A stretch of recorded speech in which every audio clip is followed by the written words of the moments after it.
রাস্তার পাশে বসানো ঠেলাগাড়ি থেকে একটা সিঙ্গারা কিনে খাওয়ার জন্য তাকে 10 বার ভাবতে হতো। এমন কি হলো যে আজ তারই সামনে শহরের সব নামি দামি হোটেলের মালিকরা হাত জোড় করে দাঁড়িয়ে আছেন? কি এমন বিশেষ ক্ষমতা রয়েছে এই অতি সাধারণ ছেলেটির? নাকি এই সাধারণ সাজ পোশাকের আড়ালেই লুকিয়ে আছে এই শহরের সব থেকে ক্ষমতাশালী ধনী ব্যক্তি? কেনই বা এক ধনী পরিবার রাজি হলো এই গরিব ছেলেটিকে তাদের বাড়িতে ঘর জামাই করতে? ঠিক কোন পরিস্থিতিতে কোটিপতি বাবা মা বাধ্য হলেন তাদের আদরের মেয়েকে এই চালচুলোহীন ছেলের হাতে তুলে দিতে? জানতে হলে শুনতে থাকুন দেশের লক্ষ লক্ষ শ্রোতাদের পছন্দের এই গল্প সিক্রেট শাহেনশা, তাও আবার একদম বিনামূল্যে। অয়ন, তোমার সাহস কি করে হলো আমার এই দামি গাড়িতে হাত দেওয়ার? আসলে রুষাকে ব্যাংকে পৌঁছে দিতে হতো, তাই। রুষাকে? ওর উপর আর কি কি চাপাবে? নিজের বউকে গাড়ি করে ঘোরানোর যদি এতই ইচ্ছে হয় তাহলে যাও নিজে একটা সেকেন্ড হ্যান্ড গাড়ি কিনে আনো। অবশ্য তোমার মতো বেকার লোক সেকেন্ড হ্যান্ড তো দূরের কথা, 5 হাত ঘুরে আসা গাড়িও কিনতে পারবে না। এক কাজ করো, রামু কাকার সাইকেলটা কিনে নাও, তারপর ঘুরেও নিজের বউকে যত খুশি। ননসেন্স।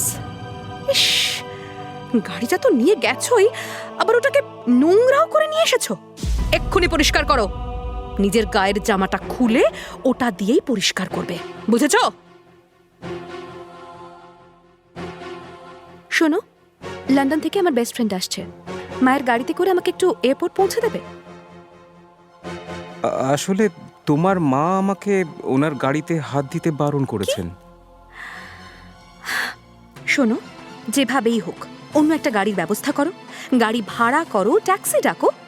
আমি কিন্তু গাড়ি করেই এয়ারপোর্ট যাব। যা করবে তাড়াতাড়ি করো প্লিজ, আমার দেরি হয়ে যাচ্ছে। 2704। আচ্ছা রুষা, লন্ডন থেকে কোন বন্ধু আসছে? রূপালী আসছে। উফ, কতদিন পর দেখবো ওকে। রূপালী? মাই গড, সেই অদ্ভুত মেয়েটা আবার ফিরে আসছে? কিন্তু কি কারণে আসছে? আরে কি যাতা বলছো? অদ্ভুত মেয়ে মানেটা কি? রূপালী আমার বেস্ট ফ্রেন্ড, 3 বছর পরও দেশে ফিরছে। প্লিজ তাড়াতাড়ি চলো, ওর সঙ্গে দেখা করার জন্য আমি ভীষণ এক্সাইটেড। এই এত বড় কলকাতা শহরে অয়ন রায়চৌধুরী আসলে দুজন মানুষকেই ভয় পায়। প্রথমটা হলো ওর শাশুড়ি শালিনী সিংহ, আর দ্বিতীয়জন রুষার এই বান্ধবী রূপালী গুহ। রূপালী রুষার একদম ছোটবেলার বন্ধু। 3 বছর আগে রুষার মায়ের পাশাপাশি এই রূপালীও সবার সামনেই অয়ন আর রুষার বিয়ের বিরোধিতা করেছিল। গাড়িতে বসে এসব ভাবতে ভাবতে এক লহমায় অয়নের নিজের ফুলশয্যার রাতটা মনে পড়ে গেল। অয়নের শ্বশুরমশাই সিদ্ধার্থ সিংহ মেয়ের ফুলশয্যার ঘরটিকে তার মনের মতো করে সাজাতে বলেছিলেন। রুষার ঘরটা সেই রাতে নানা রকমের দামি দামি ফুল আর সুগন্ধি মোমবাতিতে দারুণ রোম্যান্টিক সাজে সেজে উঠেছিল। যদিও অয়ন নিজে এই রাতটা নিয়ে খুব বেশি স্বপ্ন দেখেনি, ও শুধু রুষার সঙ্গে সে রাতে একান্তে মন খুলে কিছু কথা বলতে চেয়েছিল। অয়ন আর রুষা সেই ঘরে আসার আগেই রূপালী সবার অগোচরে ওই ঘরে এসে ঢোকে। নিজের হাতে সাজানো ঘরটাকে নিমেষে একেবারে লণ্ডভণ্ড করে দেয়। কোনো এক অসম্ভব আক্রোশে সে সব কিছু তছনছ করে দিতে থাকে। রূপালী অয়নকে খুব অপছন্দ করত। ওই রাতের পর থেকে অয়নের মনে রূপালীকে ঘিরে একটা আতঙ্ক তৈরি হয়ে গিয়েছিল। শুধুমাত্র ফুলশয্যার রাতেই নয়, তারপরেও রূপালী অয়নকে নানাভাবে জ্বালাতন করত। অয়নের বিয়ের 1 মাস পর যেদিন রূপালী লন্ডন চলে গেল, অয়নও যেন হাঁপ ছেড়ে বাঁচল। এই সেই রূপালী গুহ। ওর রূপ আর ওর নাম একেবারে সমার্থক। রূপালী হলো রুষার বেস্ট ফ্রেন্ড। ছোটবেলা থেকেই ওরা একে অন্যকে খুব ভালোভাবে চেনে। বলা যায় রুষা এবং রূপালী হলো একে অপরের পরিপূরক। Hi, welcome back to India. কতদিন পর। রূপালীর ব্যক্তিত্ব ছিল একেবারে নজর কাড়া। খুব মিস করেছি তোকে সুইটু। চল চল বাড়ি চল। হ্যাঁ, ফাইনালি এত এক্সাইটেড লাগছে না কতদিন পর। উফ, তোকে যে কত কথা বলার আছে। আরে দাঁড়া দাঁড়া, এক সেকেন্ড। খবর পেলাম দেশের সবচেয়ে বড় real estate company rosewood spring এর প্রজেক্টটা নাকি তুই পেয়েছিস। Yes dear. সিরিয়াসলি? তবে ওই প্রজেক্টে পাওয়ার আসল ক্রেডিট অয়নেরই। বোধহয় ওই কিছু কলকাঠি নেড়েছে। অয়ন রোজউড স্প্রিং এর প্রজেক্ট ক্র্যাক করতে অয়ন হেল্প করেছে? Now this is too much. Rusha please, ইয়ার্কিরও একটা লিমিট আছে। এখানে রোজউড স্প্রিং নিয়ে কথা হচ্ছে, মুদির দোকানের ফর্দ মেলানো নয়। আচ্ছা বাবা, আমার কথা যদি বিশ্বাস না হয় অয়নকেই জিজ্ঞেস করে নে। আচ্ছা, এই বুঝি অয়ন? ভাগ্যিস বললি, এতক্ষণ তো আমি ওকে তো ড্রাইভার ভাবছিলাম। এই সত্য রুষার অজানা ছিল না যে রূপালী আর অয়নের সম্পর্কটা আদা আর কাঁচকলার মতো। কিন্তু রূপালী যদি এইভাবেই ঠেস মেরে কথা বলতে থাকে তাহলে এক্ষুনি ওদের দুজনের মধ্যে ঝগড়া শুরু হয়ে যাবে। এই রূপালী, তোর নিশ্চয়ই খুব খিদে পেয়েছে। হ্যাঁ, তা তো পেয়েইছে। তাহলে চল না আগে কোন একটা ভালো রেস্টুরেন্টে গিয়ে লাঞ্চ করে নি। ও রুষা, সো নাইস। আমার মাও এত ভাবে না আমার জন্যে। তুই জানিস, বিদেশের খাবার খেয়ে খেয়ে মুখে একদম অরুচি ধরে গেছে। আরে কলকাতায় ফিরে আসার মেন কারণটাই তো হলো এখানকার ডিলিশিয়াস সব খাবার। চল তাড়াতাড়ি ঝাল ঝাল কিছু একটা খাবো। তুমি দাঁড়িয়ে দাঁড়িয়ে ফোন দেখছো? সুটকেসগুলো তোলো আর আমাদের পেছনে পেছনে এসো।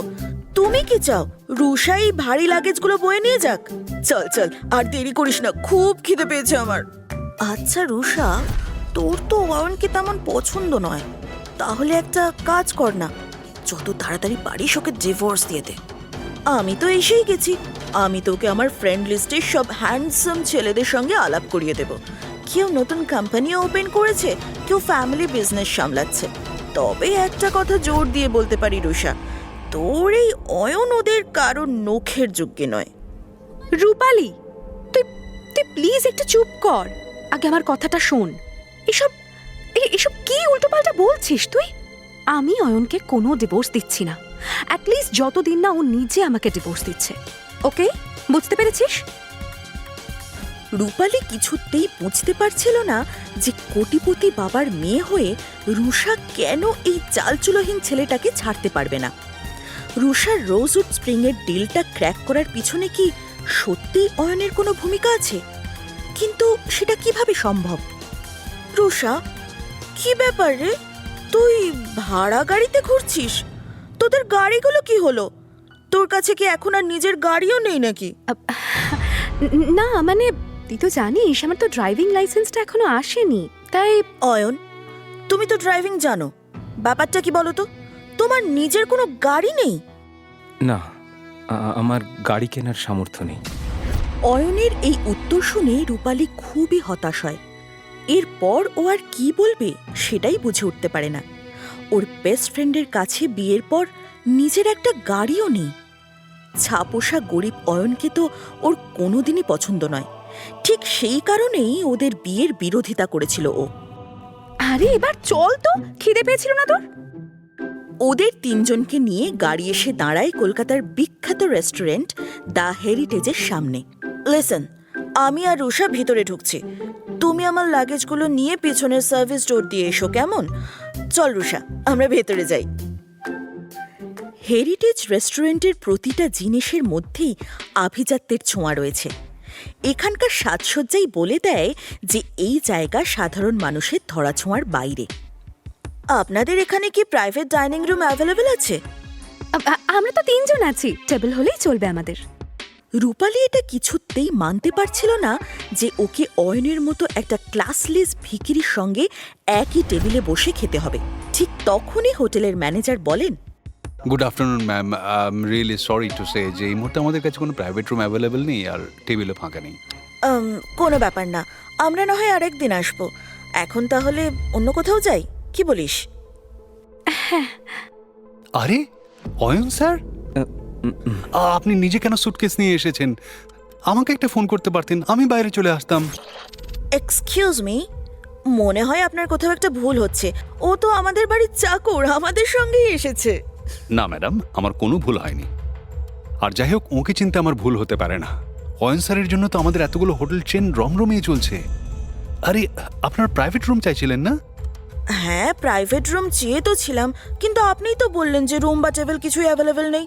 আপনারা অয়ন স্যারের সঙ্গে এসেছেন, প্রাইভেট রুম বাদ দিন, আপনাদের জন্য এখানকার সবচেয়ে লাক্সারিয়াস সুইট রেডি করে দিচ্ছি এক্ষুনি। আপনারা শুধু ভিউটা পছন্দ করে নিন। আসল সত্যিটা তাহলে কি? কে এই অয়ন? রুষার বাবা কি অয়নের আসল পরিচয়টা জানতেন? অয়নের এই সাদামাটা চেহারার পিছনে কি অন্য কোনো সত্যি লুকিয়ে রয়েছে? কি হবে যখন রুষার পরিবারের সবাই জানতে পারবে অয়নের আসল পরিচয়? জানতে হলে এক্ষুনি ডাউনলোড করুন পকেট এফএম আর শুনুন সিক্রেট শাহেনশাহ। লিঙ্কটি রয়েছে ডেসক্রিপশনে।